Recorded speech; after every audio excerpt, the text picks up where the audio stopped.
네, 안녕하십니까. 가정명상센터 원장 하트러브입니다. 이제 불교에서는 이 현상을 볼 때 생멸로 보거든요. 생멸. 그래서 거기에는 이제 무상하다 이렇게 이게 생멸이기 때문에 무상하다. 항상 있는 것이 없다. 생기고 없어지고 생기고 없어지고. 그러다 보니까 이제 거기서부터 출발하는 게 뭐냐면 그 재행무상, 재범무화 뭐 이런 얘기도 나오는 거죠.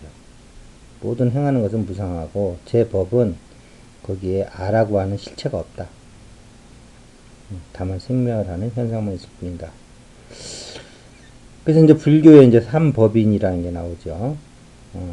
그래서 그 무상고무화 이건 아직 불교에서 예, 어떻게 변형시킬 수 없는 불교의 기본 뼈대입니다. 무상고무화 삼법인 딱 찍어놨다는 거예요. 도장으로. 도장 찍으면 우리가 이제 그 계약에 이제 더 이상 갑론을박 할 수 없잖아요. 그대로 이제 이행하는 것뿐이 없잖아요. 이제 그런 식으로 삼법인 무상고무하다. 이 세상에는 무상하다. 그래서 거기는 고가 있다. 그리고 그러기 때문에 거기는 무하다. 이런 거죠. 이런데 이제 앞에 이제 태극기가 나와 있잖아요. 거기 보면 음양 이제 가운데 이제 태극이 나와 있는데 음양이 사실은 이제 생멸을 얘기하는 거거든요. 생멸. 그렇죠? 음양. 생하고 멸하고 길고 짧고 행복하고 불행하고 이 다 이제 음양이란 말이에요. 그런데 이 음양에서 또 이게 사랑이 나오거든요. 그러니까 음양이 남녀 관계잖아요. 대표적인 게. 근데 거기서 사랑이 나오잖아요. 물론 그 사랑은 이제 인간적인 사랑일 수 있고 눈물의 씨앗일 수도 있지만 어쨌든 그 사랑은 우주 보편적인 사랑, 일원성 사랑을 뿌리로 하고 있단 말이에요. 그래서 이 현상계는 이 생멸을 기본으로 해서 나오는 거예요. 생멸이 없으면 현상계가 유지도 할 수 없고 나올 수도 없는 거예요. 왜? 근본 바탕이 항상 상이기 때문에 그 상에서 현상을 만들어내려면 생멸을 통해서만 현상을 만들어낸다고요. 변화가 없는데 어떻게 현상을 만들어내냐고요. 근데 그 변화라는 것이 생멸을 한다 이 말이에요. 이것이 불교에서 이제 무상으로 보는 거예요. 그러면서 무상으로 보기 때문에 그것은 고예요. 고통이라고요. 실체가 없기 때문에. 또 무아야. 뭐 이렇게 이제 쭉 나가는 거예요. 이게 불교의 핵심입니다. 뭐 더 이상 들어갈 것도 없어요. 무상서부터 시작하는 게 이제 그 불교인데 오늘 하려고 하는 얘기는 뭐냐면 이원성 세계에서는 그 말이 맞아요. 부처가 본 그 시각이 정확히 맞다고요. 거기서 이론의 여지가 없어요. 설사 하나님이 만들었다 하더라도 현상 세계를 부처가 본 그거는 진리예요. 그런 면이 있어요. 그리고 현대 과학도 자꾸 부처 쪽으로 결론이 나요.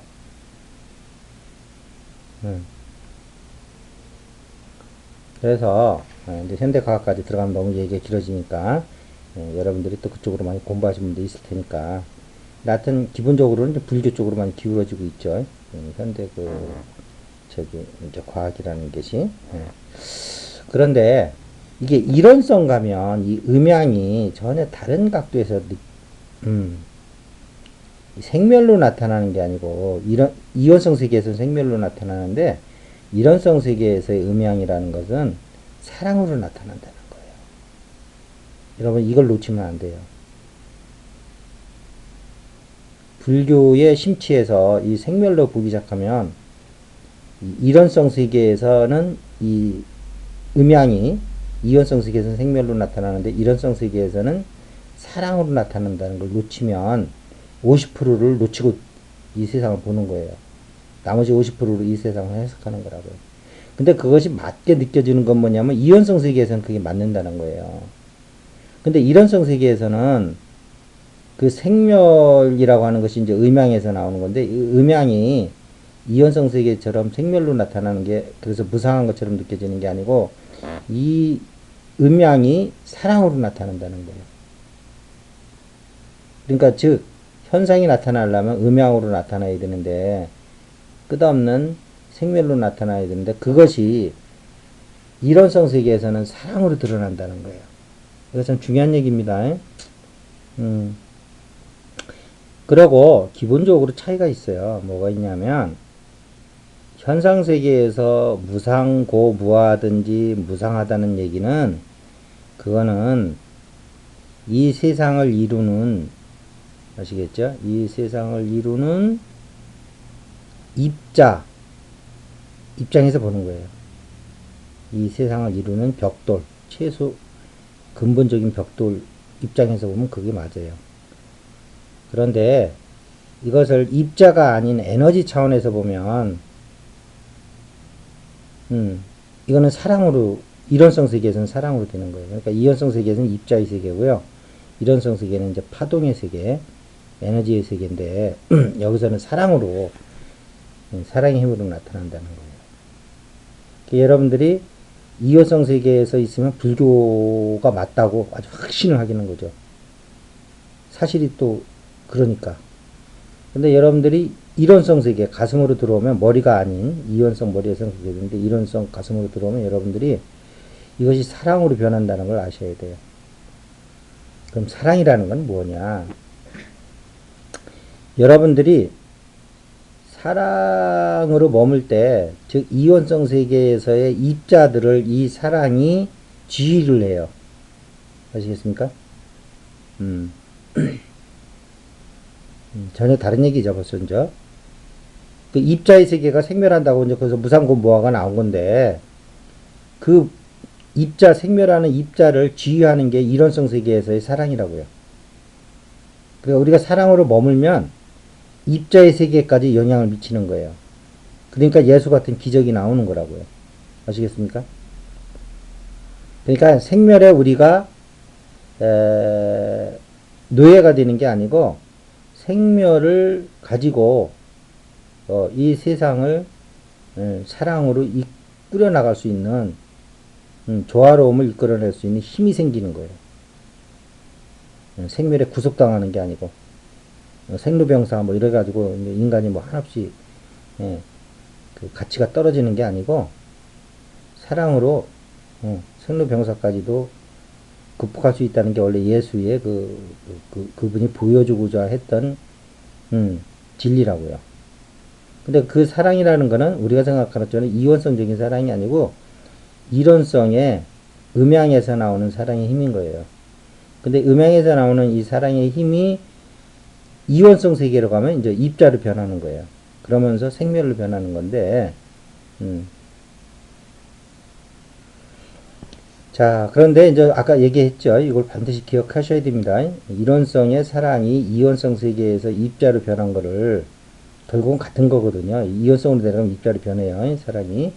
그런데 이론성 세계에서 우리가 머물면 이원성 세계에서 입자를 사랑이 지휘를 하는 거예요. 자, 그러면 뭐가 나오느냐 하면 우리가 할 일은 아무것도 없어요. 사랑으로 머무는 것뿐이 없어요. 그러면 우리의 사랑으로 머물 때 이 사랑이 이원성 세계의 입자를 지휘를 해요. 사랑으로. 그렇게 되면 즉 사사무예가 되는 거예요. 아시겠죠? 화엄경의 최고의 경지는 사사무예예요. 일을 일로써 조화롭게 이끌어내는 거예요. 이통도 아니고 사통도 아니고 이사무예도 아니고요. 사사무예가 최고인 겁니다.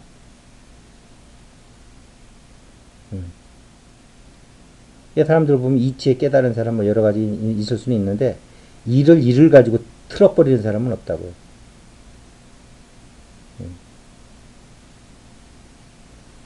그냥 죽은 사람한테 그냥 일어나라 하면 일어나는 거예요. 그게 사사무예예요. 딴 거 아니에요. 뭐 이제 작게는 개인들의 뭐 이해관계 뭐 이런 거 이제 조정하는 것도 사사무예겠지만 그게 뭐 그런 거라고요. 근데 그 사랑의 힘이 이제 그렇게 된다는 거죠. 그 이론성 세계에서 얘기해요. 근데 이제 우리가 그럼 이론성 세계를 어떻게 들어갈 거냐 했을 적에 그 이론성 세계는 바로 영적 가슴을 통해서 우리 가슴이 여러 차원으로 이루어져 있어요. 물리적 가슴도 있지만 영적 가슴도 있다는 거예요. 보이지 않는 가슴이 있다는 거죠. 우리 마음 보이지 않는데 분명히 있잖아요. 안 보인다고 다 거부하면 안 되는 거죠. 그러면 마음도 거부해야죠. 마음 안 보이니까.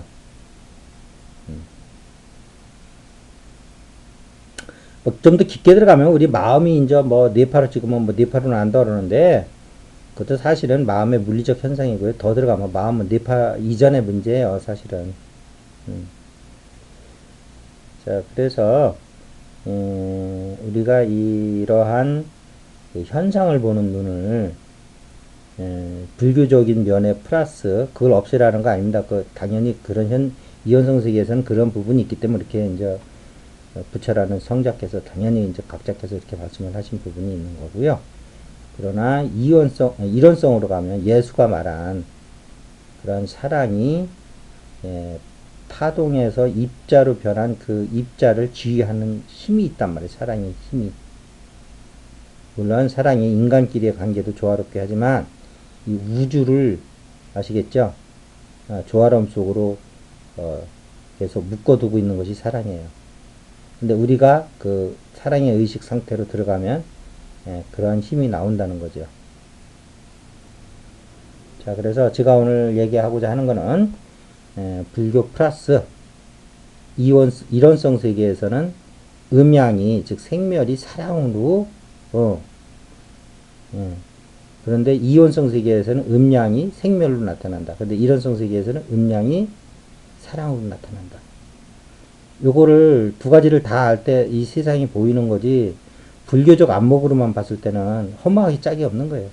그러니까 본성으로 들어갈 수밖에 없는 거예요. 생멸의 세계에 있을 필요가 없잖아요. 근데 이제 여러분들도 헷갈리는 게 이제 대승불교가 나오면서 약간 또 이게 사랑 쪽으로 넘어오고 있다고 이게 그냥 생멸의 세계니까 그냥 본성의 세계로 가면 좋은데 본성의 세계에 가서 다시 중생을 구제하려 해서 나오는데 그것이 보면 이론성의 세계예요. 보살들이 행하는 그러한 세계가 보면 그 세계가 있잖아요. 그러니까 그거를 본성의 세계라고 하지 않다면 현상계가 있는데 이원성 현상계라기보다는 이론성 현상계예요. 그러니까 사랑이 음양이 사랑으로 나타나는 그곳이 있는 거예요. 아시겠죠? 이쪽에 관심이 계신 분들은 이게 이제 탁 여러분들이 낚아채실 거고요. 뭐 그런 분들을 위해서 이제 제가 또 이제 설명 드리는 거고요. 또 이쪽에 좀 관심을 갖고 계신 분들은 이걸 계속 또 연구해 보시면 저기 뭐야 많은 좀 더 넓은 차원의 세계가 여러분들의 체험과 지식으로 쌓이게 될 거라 믿습니다. 자, 오늘 이것으로 마치겠습니다. 감사합니다.